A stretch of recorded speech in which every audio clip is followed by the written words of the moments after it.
சிறகடிக்கும் ஆசை சீரியலை வந்து பார்த்தீங்கன்னா, விஜயா மற்றது மனோஜ் சிந்தாமணி பேச்சை கேட்டு தங்களது வீட்டை அடமானம் வைத்தார்கள்.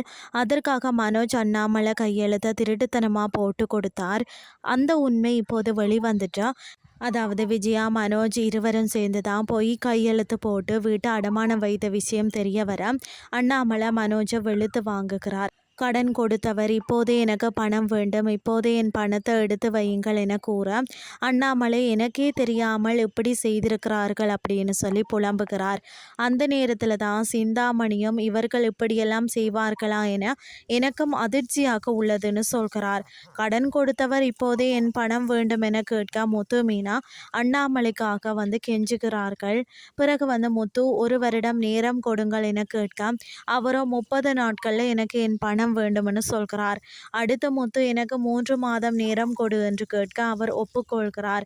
அதுக்கு பிறகு நாளைய எபிசோட் ப்ரொமோவில் மனோஜ் எந்த கவலையும் இல்லாமல் பிரியாணி வாங்கி சாப்பிடுகிறார். அதை பார்த்த விஜயா கோபத்தில் அடிக்கிறார். இதுதான் இன்றைய நாளுக்கான எபிசோட். அடுத்த எபிசோட்ல என்ன நடக்க போகுதுன்னு சொல்லி பொறுத்திருந்து பார்க்கலாம்.